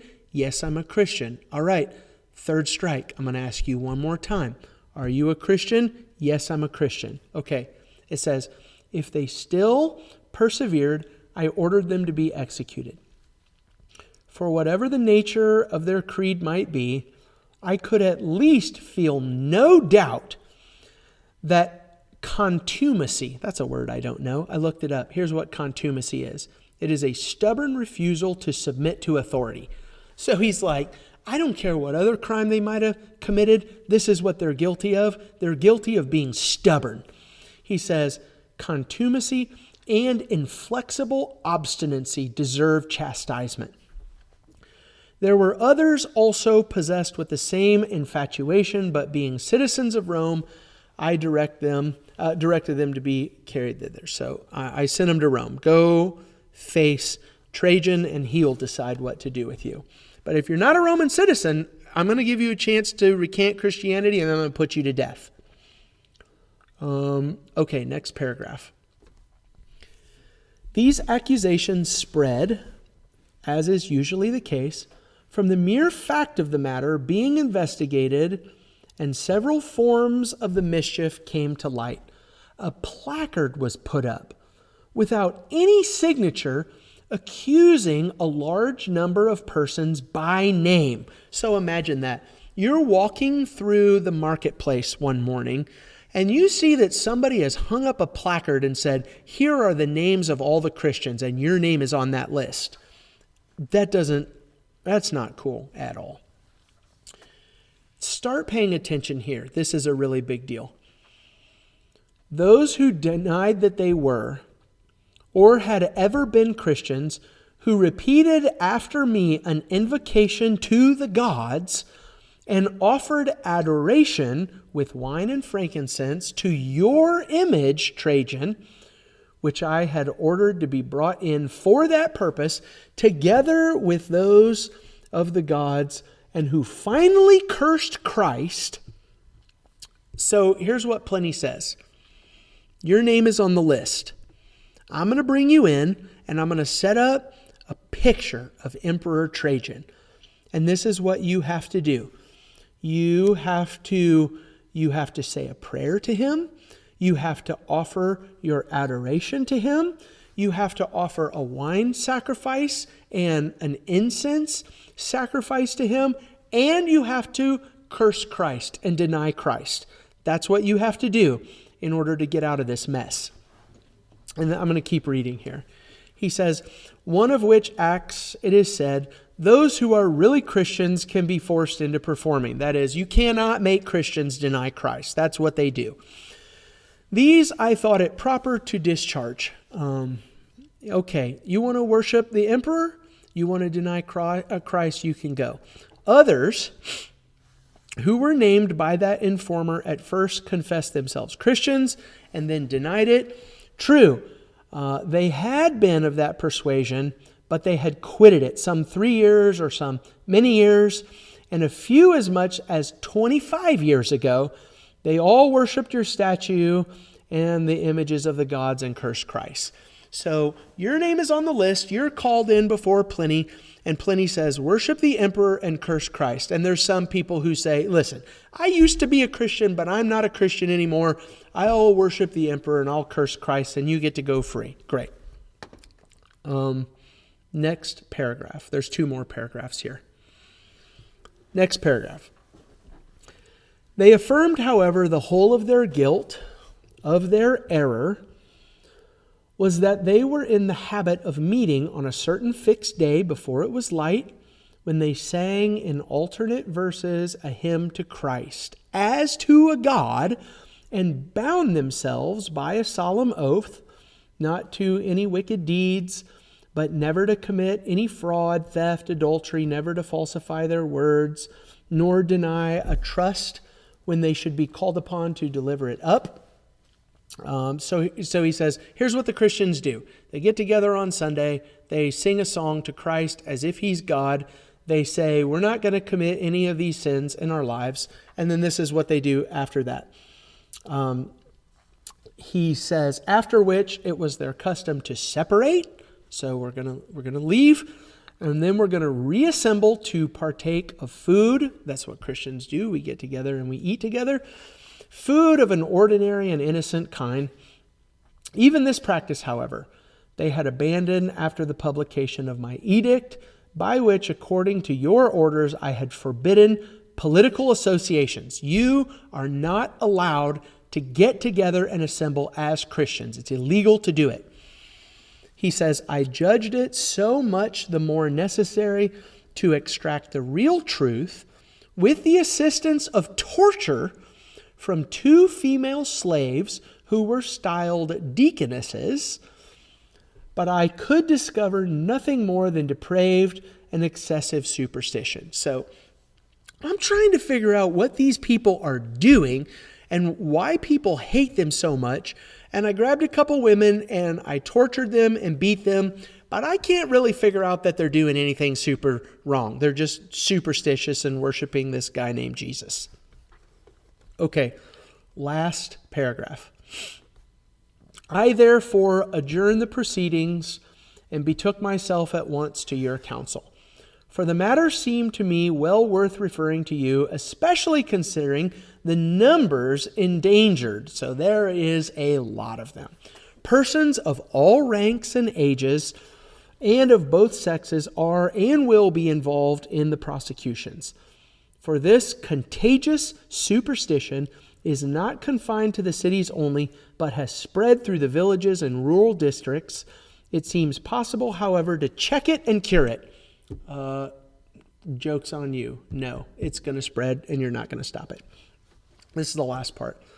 'Tis certain at least that the temples, which had been almost deserted, began now to be frequented, and the sacred festivals, after a long intermission, are again revived, while there is a general demand for sacrificial animals, which for some time past have met with but few purchasers. From hence it is easy to imagine what multitudes may be reclaimed from this error if the door be left open to repentance. I love that. Pliny is saying, even the local economy that has to deal with the gods, even the meat markets and the temples are suffering because there's so many Christians and they're not going to the temples and they're not buying these animals and eating this meat. Here's the reason why I'm reading this passage from just about 15 years past the time of Revelation. It gives you a sense that Christians are not welcome by the empire. And in order to be a Christian and live as a Christian and function as a Christian in the world that they live in, here's what you have to do. You have to worship the emperor. And if you are not willing to worship the emperor, you're going to be put to death. That's the level that Domitian ramped this thing up to. We have Trajan's response to this letter. Trajan said, number 1, don't seek them out. If you find them, fine, but don't go looking for them. Number 2, anonymous tips are not allowed because that sets a dangerous precedent. Number 3, give them a chance to repent. If someone denies being a Christian and proves it through sacrificing to the emperor, they can be forgiven and we don't have to put them to death. Give them at least that chance. That's going to make a major problem for the Christians living in this part of the world, because even if you set me before the picture of the emperor and say, you must worship him and you must deny Christ, a true Christian cannot do those things. I guess it's going to be the death penalty for me in that situation. With these things in mind, I want to read a couple things out of Revelation. The first one is Revelation chapter 1 and verses 4 and 5. This is how Revelation starts. And if you can think about the world of the emperors and the world of the empire and how people set emperors and the empire up to worship it, listen to how Revelation starts and understand that these are not just casual words. These are words that are shots fired in the context of the end of the first century world in Asia Minor. Listen to this, Revelation 1 and verses 4 and 5. John, to the 7 churches that are in Asia.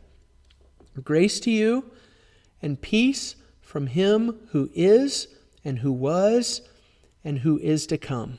You got that? There's only one God.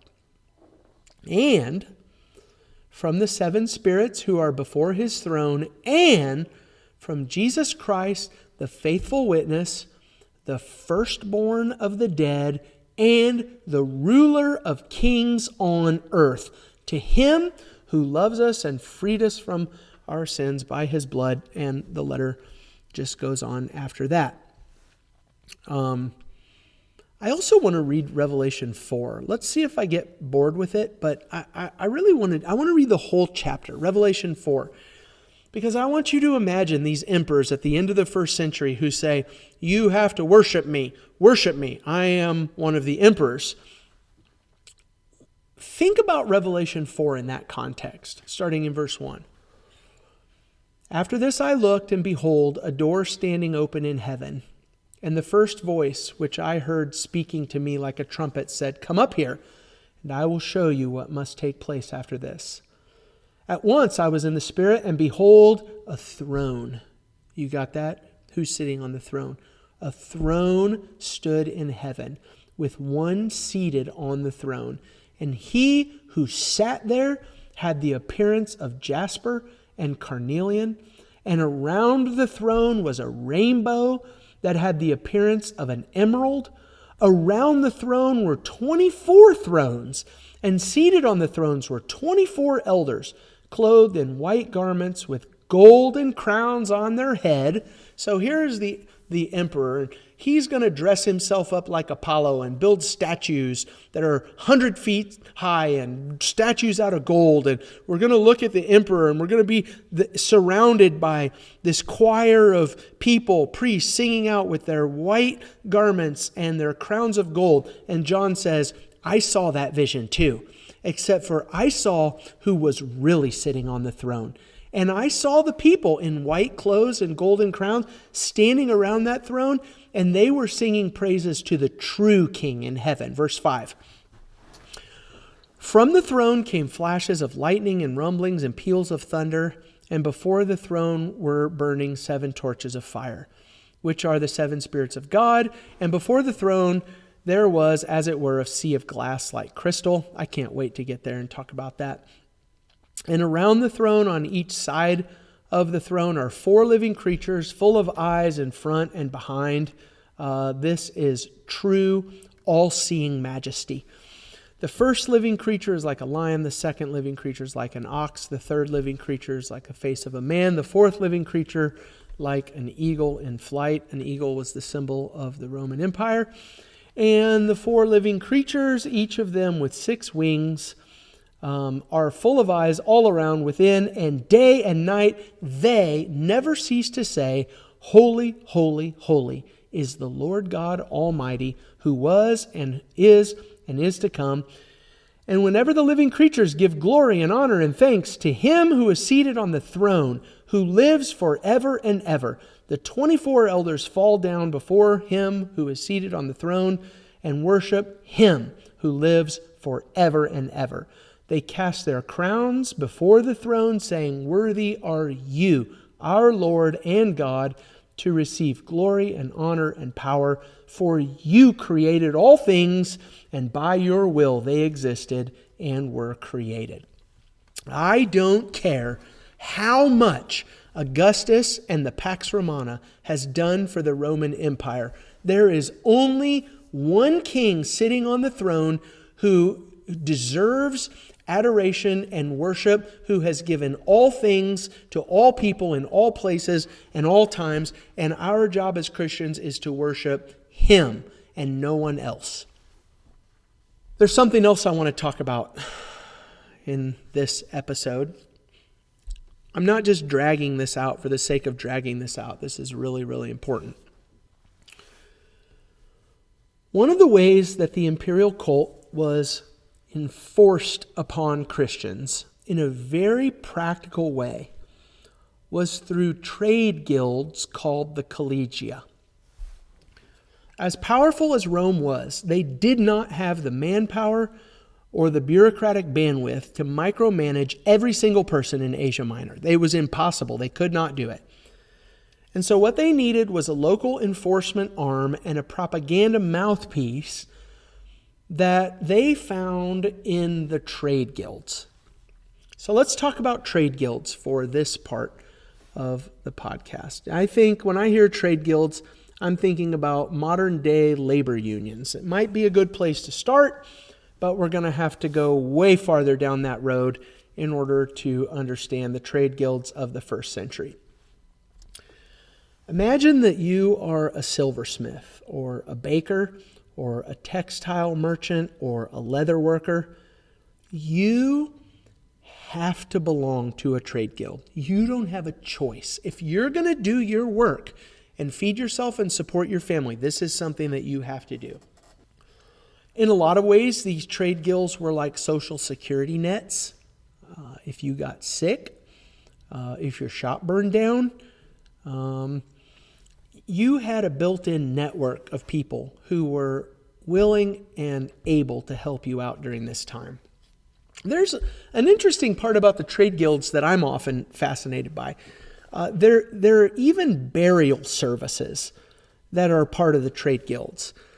Getting a good burial had a major role in what happened to you in the afterlife. So if you're poor and you die unexpectedly, your body might just be thrown into a communal pit outside the city, and your afterlife is not going to be good for that reason. But some of these trade guilds had guarantees that members who were in good standing with the guild would have a proper funeral and a procession. They would have a place in a shared guild tomb, and they would often provide a small stipend to keep the surviving widow or the orphans from starving. And so you would think about a trade guild like a life insurance policy almost. It's easier to imagine the trade guild environment if you think about reasons for these environments in the first place. So think about like a modern day industrial park, or like codes, modern day building codes. You're going to have a residential part of town where you can build houses, and you're not allowed to build businesses here because this is where the houses are. You're going to have a commercial part of town, and nobody builds a house in the commercial part of town. This is where you build businesses and go for business. In the ancient world, there was stuff that operated like that. So think about tanners, people who took dead animals and made clothes and rugs and paper and things out of tanning, the tanning process. The tanning process involved huge vats of human and animal urine, and you would take these skins and you would soak the hide in that urine, because the urine broke down the hair and the fat and made it something that you could work with. But you can imagine that if you are doing this on a big scale, this place stinks awful. And so local cities actually had laws in place where they said, okay, we need tanners, but if you're going to be a tanner, you have to work outside the city in that part of town, downwind, near the edge of the city, because we don't want to smell your stuff. There's similar stuff that happens with bronzesmiths. They're just constantly clanging on, beating on things with their hammers, and there's heat that comes from their furnace. There's their smell that comes from sulfur and copper. And so the city said, all right, all the bronzesmiths, we need you, and we're glad you're here, but you're going to work over there in that part of town. Here's something really interesting. In Acts chapter 16, Paul is in Philippi, and he meets a woman named Lydia, and she's described as a seller of purple goods from Thyatira. This actually has a part of the conversation that we're talking about right now. Thyatira was basically a blue-collar working-class manufacturing town. Through inscriptions, we can tell that Thyatira had more trade guilds than almost any other city of its same size. And so there's guilds there of wool workers and linen workers and dyers and leather workers and tanners and potters and bakers and slave dealers and bronze smiths. Thyatira is like this industrial town with all of these places that do these work. And one of the things that they do in Thyatira is they dye things purple, Tyrian purple, which was a color that was used exclusively for royalty and the elite because it was exceptionally expensive. To get the color purple, you would think about Roman royal purple. You had to harvest sea snails. And to just get 1 ounce of this purple dye, you had to harvest and crush and boil tens of thousands of rotting snails in lead vats. And ancient writers described it. They said it stunk almost as bad as tanneries. And so there is a guild for this and a part of town for this. If you're going to be somebody, you got to have somebody who harvests these thousands and thousands of snails. And then you got to have the vats, and you got to have the people who are willing to travel to the elite to sell these purple and blue goods to people who can afford it. So here's the thing that I want you to know about the trade guilds. Having a job, keeping your job, having a place to do your job, getting materials from suppliers to do your job, having people to sell your stuff to, feeding your family, paying your rent, all of that and more is wrapped up in these trade guilds.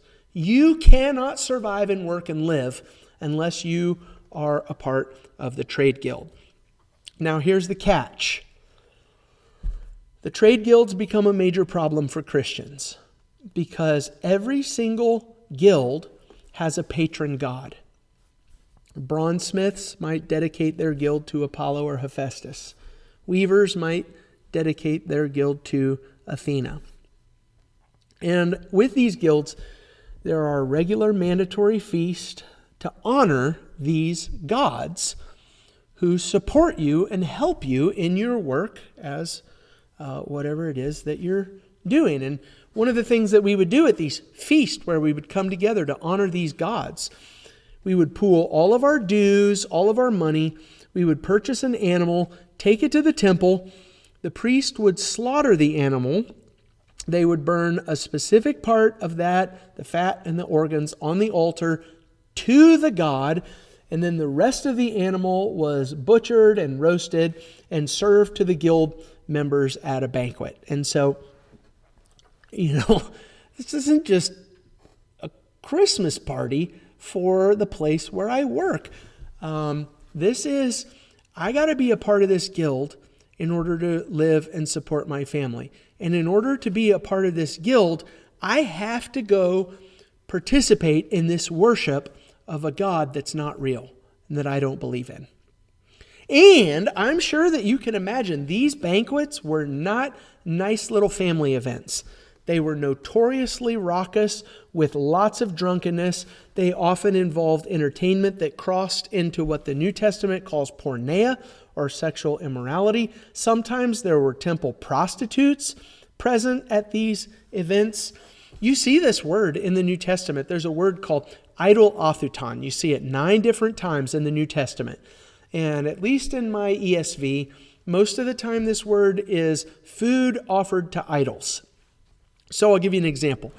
In Acts chapter 15 and verses 28 and 29, we have this collection of people who come together in Jerusalem and they say, do Gentiles need to be Jews and live like Jews in order to be Christians and to be right with God? And the unanimous conclusion is no, you do not need to be a Jew in order to be a Christian. And so they send out this letter about the conclusion. And this is what the letter says at the end of Acts 15. It says, "It has seemed good to the Holy Spirit and to us to lay on you no greater burden than these requirements, that you abstain from what has been sacrificed to idols, and from blood, and from what has been strangled, and from sexual immorality. If you keep yourself from these things, you will do well." And so what the apostles are saying early on in the church is they're saying, listen, you don't have to be a Jew in order to be a Christian and be right with God, but you cannot continue to live as a pagan and participate in these events where false gods are worshipped and sacrificed and all kinds of other sinful things are happening at the same time. I'm not going to do this right now. No, I'm not going to do it right now. But you can read 1 Corinthians chapter 8, verses 4 through 13. And here you have another one of these idolothuton passages where there's food that's offered to idols. You know what? We probably should read it. 1 Corinthians chapter 8, verse 4. "Therefore, as to the eating of food offered to idols, we know that an idol has no real existence, and that there is no God but one." So you can imagine the excuses that are popping up early on in Christianity. Hey, listen, it's just protein.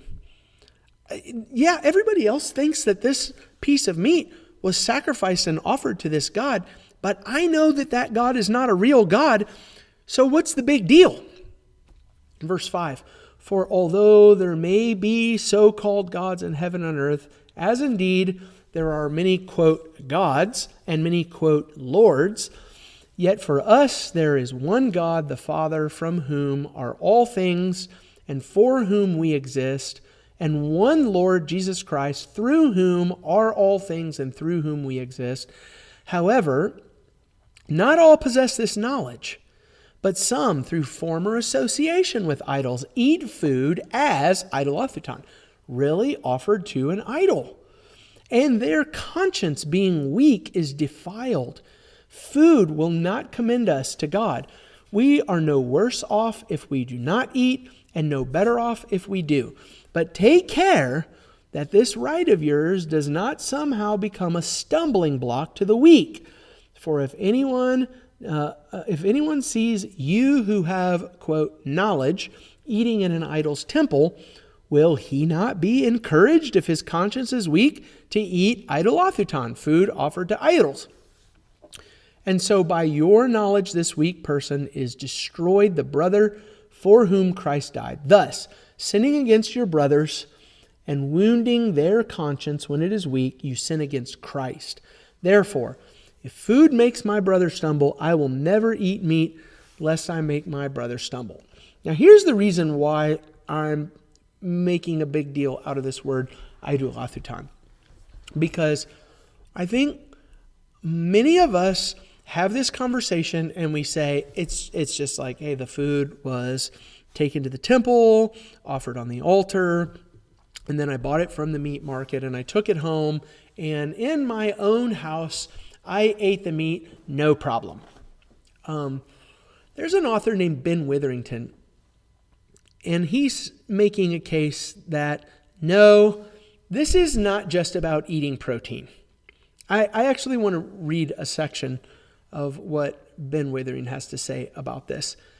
He says, normally, most of the meat would be quickly cooked in the temple kitchen with the priest and staff getting a portion along with the family and friends. I'm going to add this, and guild members, because that's what we're talking about right now. And I'm not just buying meat to take home for dinner. This is part of my festival that I have to be a part of as a part of my trade guild. So he says, family, friends of the one making the offering. This food would be eaten in the adjacent temple dining room with the guests reclining on couches. Needless to say, a person who went through this whole procedure was consuming meat in a very different setting, a setting with a very different religious ethos and social impact that someone who simply bought meat in the market and ate it at home. Eating in the temple was the successful climax of an act of worship, not merely just another meal. Temple dining rooms were the restaurants of antiquity for big celebrations. That's our guild festivals. There is even clear historical evidence of a small statue of the god being brought out to recline on a couch with the diners. So I'm not just eating my meat, I'm actually eating with the god in the presence of the god. Reading again from Witherington. So it is clear that these banquets had a necessary religious dimension and function. Such meals were always connected with a religious sacrifice. An act of worship would have concluded with the dinner, or put the other way around, the dinner would have been preceded by the main portion of an act of worship as a necessary prerequisite. One of the things that Ben Witherington says about this word idolothuton, eating meat sacrificed to idols, is he says it's about venue, not menu. This concept where the apostles say, you don't have to be a Jew in order to be a Christian, but you can't stay going to these pagan temples, eating in these worship environments, associating with these false gods, having fellowship with these false gods. That's not allowed for Christians. And so imagine that you are a Christian in Asia Minor and you have to be a part of a trade guild in order to survive. This is how you're going to work and feed your family. And a part of what it meant to be in the trade guild was, I've got to go to these festivals and participate in this worship of a false god. That's a really, really big problem for Christians. I want to read something else. This is from a book by Larry Hurtado. The book is called At the Origins of Christian Worship. This is what he says. Regional or city deities were reverenced by the populace, especially in periodic festivals manifesting loyalty to the deities and requesting their further good favor. The deities of one's guild were reverenced in meetings and guild dinners. From the rule of Julius Caesar onward, initially in the east and then creeping through the west, the goddess Roma, representing Imperial Rome itself, and the emperor too, received all the gestures of devotion of ancient religion. Temples, their images, reverence, sacrifices, hymns, expressing loyalty to Rome and genuine gratitude for the benefits of Roman rule. And so what Hurtado is doing is moving us into this reason why I'm talking about this in this podcast. We spent the whole first section of this podcast talking about the Roman Imperial Cult and what that looked like and what that meant and how Christians could not participate in that. But one of the ways that Rome enforced this process was not by sticking a sword to your throat. It was through the social organizations that existed, like these trade guilds, where if you want to eat and feed your family, you have to be a part of a trade guild. And one of the things that you do when you're a part of a trade guild is you come together and you worship these gods. And the emperor and the empire were some of the gods that you worshiped. The trade guilds incorporated the Roman Imperial Cult into their operation. And so if you're a Christian, there is no way out for you. You can't just bow out and say, I respectfully decline. That's not an option. I want to read something at the end of Revelation. This is Revelation 18 and verses 9 through 13. And what I want you to appreciate is that it's not just about emperor worship that we are so much concerned. It is that our livelihoods and the economy is dependent upon the emperor and his success and his prosperity. Listen to Revelation 18, starting in verse 9. The kings, let me give you some context. Babylon the Great has fallen. Rome and her system has been destroyed and overturned. And that's where we are in Revelation 18. The kings of earth who committed sexual immorality and lived in luxury with her will weep and wail over her when they see the smoke of her burning. They will stand far off in fear of her torment and say, Alas, alas, you great city, you mighty city Babylon, for in a single hour your judgment has come. Now listen to this in verse 11. And the merchants of the earth weep and mourn for her. You got that? These tradesmen, these trades guilds, they're sad when Babylon falls. It goes on and describes it a little bit more. They mourn for her since no one buys their cargo anymore. Cargo of gold, silver, jewels, pearls, fine linen, purple cloth, silk, scarlet, cloth, all kinds of scented wood, all kinds of articles of ivory, all kinds of articles of costly wood, bronze, iron, marble, cinnamon, spice, incense, myrrh, frankincense, wine, oil, fine flour, wheat, cattle, and sheep, horses, and chariots, and slaves, that is, human souls. The trade guilds were intimately connected to the empire and to emperor worship because when the emperor falls, their trade falls. And when the trade falls, none of us are able to support ourselves and eat. And so we better offer our sacrifices and our worship to the emperor, or it's going to be bad news for all of us. So we're all a part of the trade guild, and we all want to be prosperous. And we're all going to make sure to keep the gods happy, including the Caesar, who brings peace and prosperity to the empire.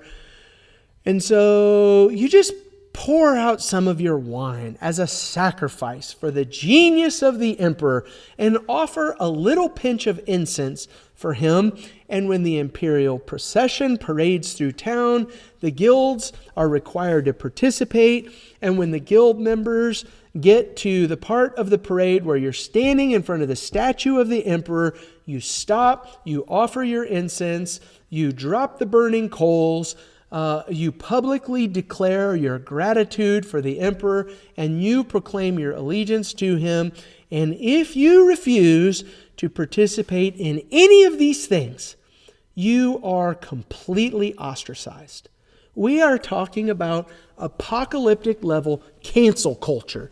You lose your clients, your suppliers, your whole livelihood is gone, and you don't have a place to be buried. It is over for you at this point.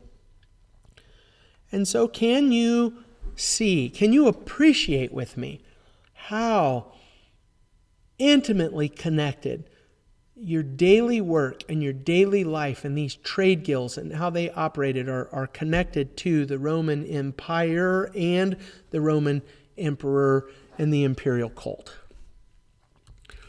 Okay, there's one more thing that I want to do in this podcast, and then I'm going to wrap it up. And the last thing that I want to do is just kind of I've done this a little bit up to this point, but I want to take this whole picture, getting the feeling of what it feels like for me to walk around and live as a Christian at the end of the first century in Asia Minor.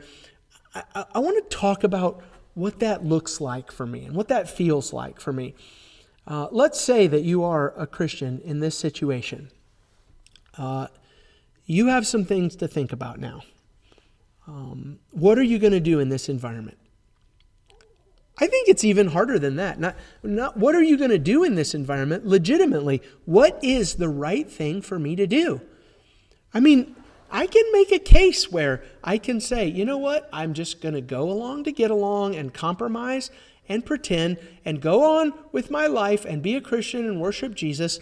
That makes a whole lot of sense to me. But I want to tell you something about this. This is the thing that I hope you get from this podcast if you don't take anything else away. This thing that we're talking about right now, this is what Revelation is about. Revelation was written to answer these questions. What am I supposed to do? What is the right thing for me to do in this environment? Normally, what I do when I'm teaching Revelation is I read a quote. It's a pretty long paragraph, but it's this quote by G.K. Beale. And when I'm teaching a class or preaching a sermon, this quote is just about the extent of what I have time to accomplish. It's the best quote I've ever found on this subject. And what I'd like to do right now is read this quote with all of the background that we have in place in regards to this subject. G.K. Beale talking about this environment. Listen to this. Indeed, the imperial cult permeated virtually every aspect of city and often even village life in Asia Minor, so that individuals could aspire to economic prosperity and greater social standing only by participating to some degree in the Roman cult. Citizens of both upper and lower classes were required by local law to sacrifice to the emperor on various special occasions. And sometimes even visitors and foreigners were invited to do so. So here's why that's important. I can't just be sick or leave town on this day. If I go somewhere else, they're going to say, oh, hey, you participated in our festival. City officials were so dedicated to the cult that they even distributed money to citizens from public funds to pay for sacrifices to the emperor. And they did this in Ephesus. Now think about this. I don't have any money to buy a sacrifice. Don't worry about it. Here's your sacrifice. I'll pay for it. All you have to do is go offer it. I'm back to Beale right now. It was almost impossible to have a share in a city's public life without also having a part in some aspect of the imperial cult.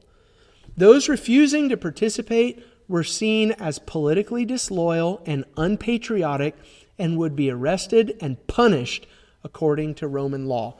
And for example, Beale says exile, like that's what was happening to John when he wrote Revelation. He was exiled on the island of Patmos. Exile, capital punishment. We saw that's what Pliny would do to people, put them to death. And this is how the quote ends. But genuine Christians could never call anyone Lord except Christ. I need you to worship the emperor, and I need you to renounce Christ. And I say with tears in my eyes, with fear for my life, with fear for my family, and fear for my church family, I can't do that. I'm not going to do that. And I know all of the consequences that come along with this. I can't just cross my fingers behind my back and just pretend, fake it to survive. After all, you got a family to feed. You know, there are people in the churches in Asia Minor who are teaching that we should just compromise and go along to get along. When we get to the letters in Revelation 2 and 3, we're going to talk about this compromise. You know that Caesar's not Lord. Just say it and go on with your life. John writes Revelation, and he says, if you're going to be a faithful Christian, you will not worship any other god. And you will not say that Caesar is Lord, and you will not do anything or act like it in any way. To do so is to wear the mark of the beast, to be one of his people, and to participate in his system.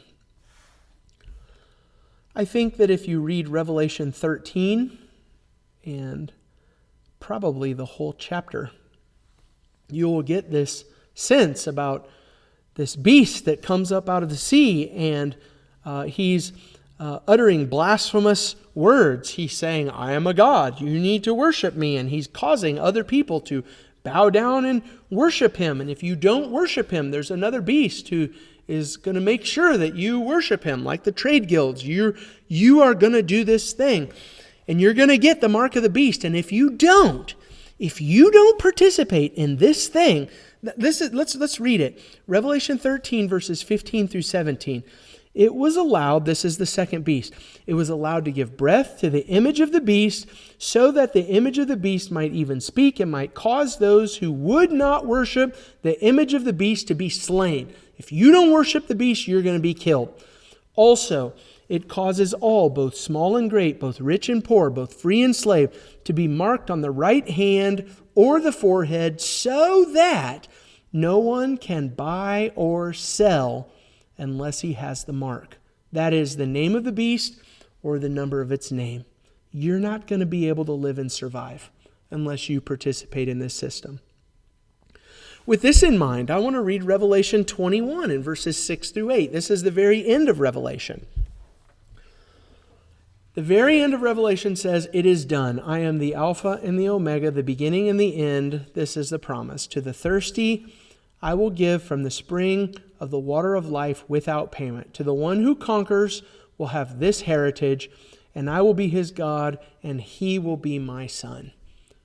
If you want to be one of my people and endure and hold fast all the way to the end of the road, God says, I got your back. But verse 8, but as for the cowardly, notice that those who are cowardly are listed first. Because it's real easy to imagine a situation where you get scared and say, okay, fine, I'll offer a pinch of incense to Caesar. As for the cowardly, as for the faithless, that is, those who break faith. As for the detestable, those who do and say detestable things, such as Caesar is Lord. As for murderers, sexually immoral, sorcerers, idolaters, people who eat in the temples and participate in these festivals. And as for all liars, people who say things about the Caesars and the gods that are not true.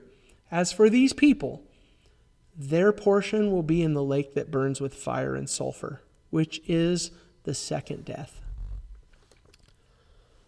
I'm currently in the process of writing my sermon for Sunday morning. I plan to talk about Acts chapter 13 and some of the possible reasons why John Mark left Paul and Barnabas.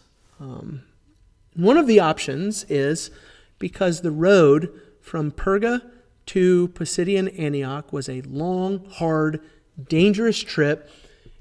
One of the reasons why he left is because he said, I'm not willing to do it. I'm not willing to do that part of working for Jesus. That's too much for me. That's too hard for me. The main point that I want to take away from the sermon that I'm praying right now is Christianity. Christianity can be tough. Jesus never said that it's going to be simple to be one of his people and that it's just going to be easy and smooth sailing and everything's going to be great. And I'm not talking about climbing up steep mountains and dealing with bandits and robbers, which is what Mark might have been scared of. In Revelation, Jesus says you're probably going to lose your livelihood. Some Christians, like Antipas, had already lost their lives. Jesus wrote to the church at Smyrna. So the city of Smyrna was a hugely wealthy port city. There was a ton of money in Smyrna. And Jesus writes to the Christians in Smyrna, and he says, I know your affliction and your poverty. And you might ask, why were Christians who lived in such a rich city living in such poverty? And the answer is because they were entirely committed to the one Lord of the universe, Jesus Christ, and they refused to worship any others in spite of what that might have benefited them. The main message of Revelation is to endure, because those who are marked and sealed as one of Jesus' people has the promise of eternal reward in God's new creation. Thanks for sticking with me for this long podcast. I'm going to start episode number 4 in Revelation chapter 1 and verse 4, and from this point forward, we're just going to move on through the text. Thanks a lot, and I will see you later.